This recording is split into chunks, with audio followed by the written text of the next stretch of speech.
Now, Les Brown is a renowned professional speaker, author, and former television and radio personality. Very entertaining. I think anyone would like him. He was awesome. Very touching, from the heart. I'm an older guy, and this guy really got me fired up. Les has risen to international prominence by delivering a high-energy message which tells people how to shake off mediocrity and live up to their own potential. It is a message that he has learned from his own life, and one that he's helping others to apply in theirs. I think everything he says is coming from the heart. Oh my gosh, he's explosive. I've really learned so much. Very professional, very smooth. He talks from the heart. He has integrity. Les was born with his twin brother on the floor of an abandoned building in a poor section of Miami, Florida. Les and his brother were adopted at the age of 6 weeks by a single woman. I think it was incredible. There's a lot of things that I wanted to work on, and he answered a lot of questions and kind of put things back into my mind that I kind of forgot about from not studying and doing that kind of stuff, so it got me back on track. It's not hot in that room, but he's sweating. He's putting everything he's got into it. A bored and unmotivated student, Les was mistakenly labeled educable mentally retarded in the 5th grade. Yet his hunger to learn and his passion for self-improvement enabled him to rise above those limitations. I've never had the opportunity to see him. This is my first time, and I am just blown away. He went on to serve 3 terms in the Ohio State Legislature and become chairman of its Human Resources Committee.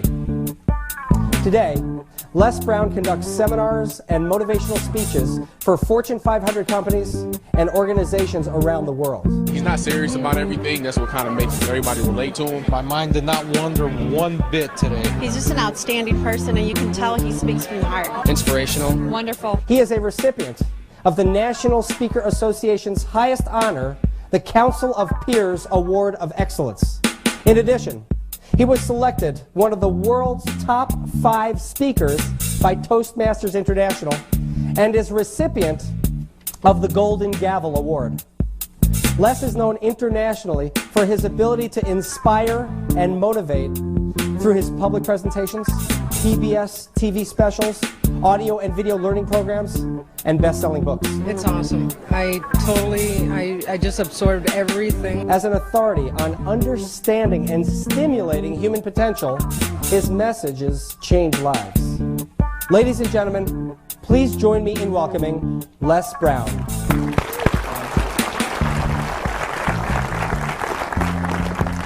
How many have major goals you'd like to achieve? Raise your hands, please. Very good. I want you to shake someone's hand on your right and left, look them in the eyes, and say with conviction, you have something special. Do that quickly, please. Very good. I like to ask that question before I speak, because I like to know who's in the audience and what your expectations are for your life. And when I ask that question, a lot of people raise their hands. Some people don't. Some people don't want anything much. Most people operate in the area of survival. How many of you know people who should be here? Raise your hands, please. See, they're fine just like they are. Now, but there are some people who that just surviving is not enough. I believe that there are 3 types of people in life. There are winners, there are losers, and there are winners who've not discovered how to win yet. And these individuals, it's something about them that drives them, that they will invest in themselves. They go to seminars and workshops and lectures, and they're seeking, there's something in them that says, I can do better than this. That there are people who would be glad to be where they are and would be happy, but they're not. How many of you know if you had your life to live over again, you can do more than what you've done thus far? Raise your hands.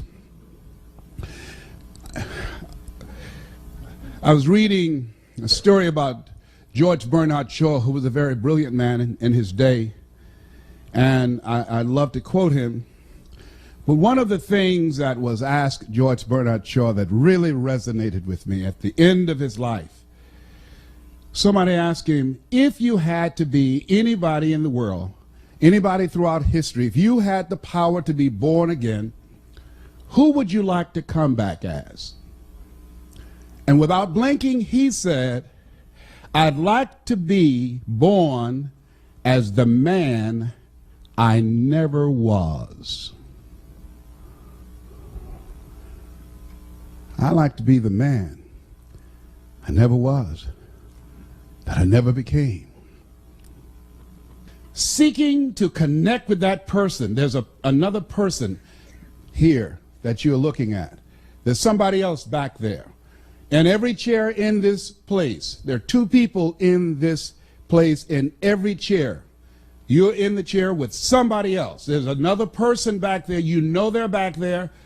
And that person is the person that you want to become connected with. And sometimes you do. Sometimes you've had some experiences where you said, I can't believe I'm doing this. How many have ever done that, please? That you surprise yourself. Well, every time I speak, I see this as such a sacred opportunity. And I'm so happy. Sometimes I think I'm dreaming, because when I look back on my life, and this Les Brown that you see was in bondage for so many years, didn't come out till late in my life. I had him under arrest. I was in bondage with fear. I wanted to do what I'm doing. And I thought about things I wanted to accomplish, and I held myself back because I was afraid to fail. I was afraid to make mistakes. I was afraid that I would embarrass myself. I was intimidated by people who had college degrees, because I didn't have a college degree. I still don't have a college degree. And so I would think about the things I wanted to do, and then I would start thinking about the fact, Les, you can't do that. So that's what I told this guy in me. Les, you can't do that. You don't have a college education. Les, I hear what you're saying, but come on, be logical, be practical. You can't do that. I know you feel good going to see Zig Ziglar and Tony Robbins and the late Dr. Norman Vincent Peale and Robert Schuller. I know they motivate you and inspire you, but get real. You can't do that. You never work for any major corporation. Come on, let's be practical, be logical. Oh, yes, I know people told you you have a gift of gab and you have a nice personality and you're funny and you make people feel good and you make them laugh, but you become a speaker, speak for corporations, train and teach people and motivate people to do something you've never done.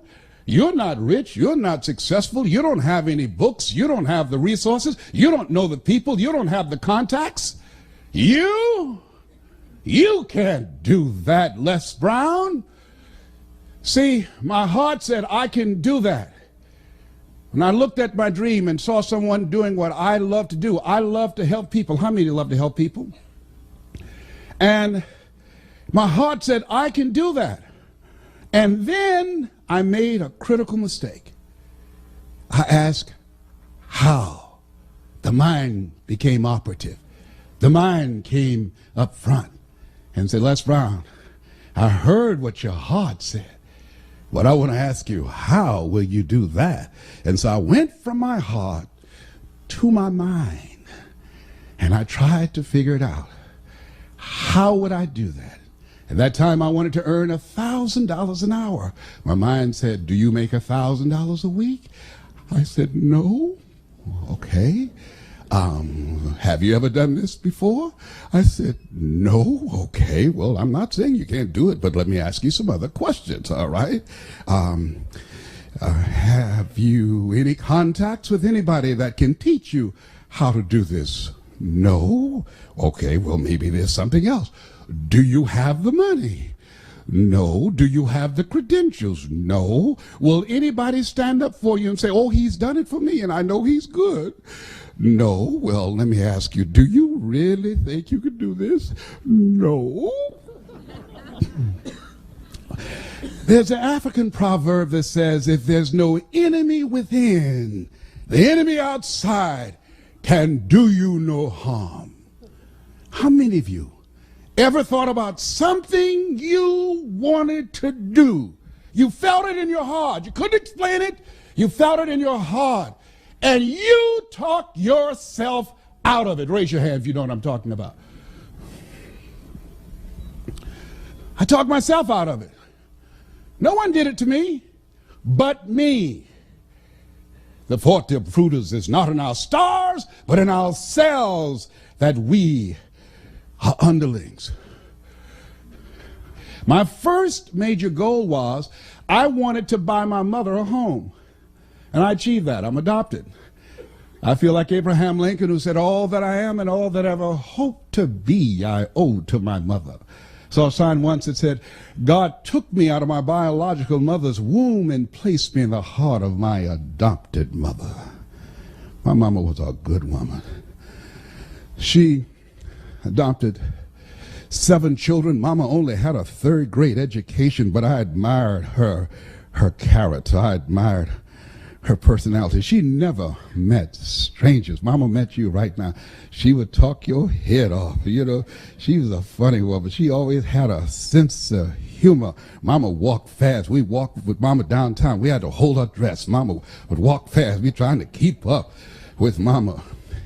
Years later, at the end of her life, when she was 89 and suffering from breast cancer, we took her to a furniture warehouse, and she got out of the car with my sister, and she was holding my arm, and I said, Mama, I said, they have a wheelchair here. Can I get this wheelchair for you? And I went and got the wheelchair, and she looked at me. She said, no, boy, I would walk this place myself. I said, Mama, but it's so huge, Mama. I'll roll you in a wheelchair. She said, I'm fine. And I saw her straighten herself, and she walked it herself. I admired her strength. I said, oh, Mama, you know, this morning I got up, and every time something happens to me and I want to get down and I want to surrender to any of the challenges I encounter, and I got up this morning, and the sciatic nerve and this L5 and L4 of my lower disc protruding, and I was in pain, and my body said, you can't do this speech today. And somebody said, are you going to surrender to this pain, or are you Mamie's boy? Get up and straighten your back. You can do that speech. You can walk that flow yourself. When you start walking, you won't feel anything but her presence with you. Sometimes we have to stand up inside ourselves. Sometimes we have to fight ourselves. Sometimes you have a dream and goal that you want to achieve, and you say, oh, I can't do that. You got to tell yourself to shut up. I can do it. Don't tell me I can't do that. Sometimes you got to talk to yourself. I can do it. I'm Mamie's boy. Oh, I can do this. Oh, I will do it. I have got to do this. What you think about your dream? And I want you to increase your dream dramatically. And I said you have something special. I'm telling you what I know. You have greatness in you. You have the ability to do more than you can ever begin to imagine. I don't even know you, but I'm telling you what I know from my own experience. And greatness, ladies and gentlemen, greatness, it's a choice. It's not your destiny. Most people never discover their greatness. Most people, ladies and gentlemen, go to their graves living a life of mediocrity, living a life far below their potential. Oliver Wendell Holmes said most men and women go to their graves with their music still in them. A friend of mine, Dwight Pleasure, was eulogizing his brother in Chicago, and I attended the funeral. Dwight, powerful speaker, he gives a presentation called How to Start Over Again, how to make it from scratch. Oh, Dwight is powerful. Dwight had lost his life for years to drugs and crack cocaine, lost everything, and he came back again. He demonstrated comeback power going around the world, changing people's lives, and he was eulogizing his brother. He said, and the room was very quiet and very somber, and he said, my brother was in the room in California, and they told me he died by himself. And he said, and I submit to you that my brother didn't die by himself. That with my brother died a lot of dreams. With my brother died a lot of potential. My brother had a lot of good ideas. And my brother was one of those guys that said, one day I'm gonna, and everybody started laughing. Because everybody knew his brother was talking about various things all the time. One day I'm going to do this, and one day I'm going to do that, and one day I'm going to do. He had a lot of good ideas that he never acted on. And when he died, when he took his last breath, all those ideas, and one day I'm gone, all of that went down in the grave with him. Henry David Thoreau, come forward, what are your words? He said, oh God, to reach the point of death, only to realize that you've never lived, only to realize that you've never scraped the surface of your potential. Jim Rohn, come forth, what would you say? When the end comes for you, let it find you conquering a new mountain, not sliding down an old one. Oh, no. Ladies and gentlemen, a lot of people die full of their dreams, full of talent, full of ideas, full of skills, full of intelligence and abilities that they never reached for. They never tapped. They never got into. They never used it. Never used it. And so how do we do that? What is it that blocks us? Well, I mentioned one. Mine was fear. Here's another one. I didn't feel good enough.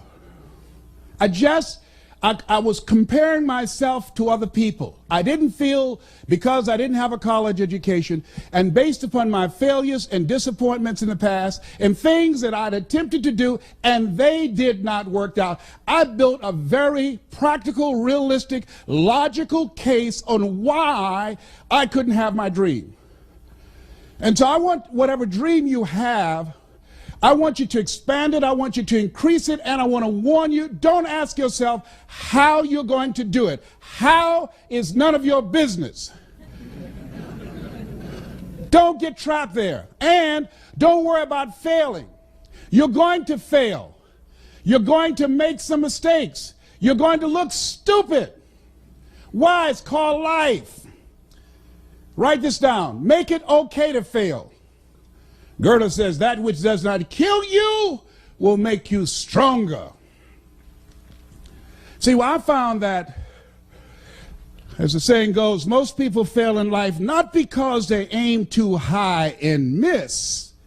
Most people fail in life because they aim too low and hit.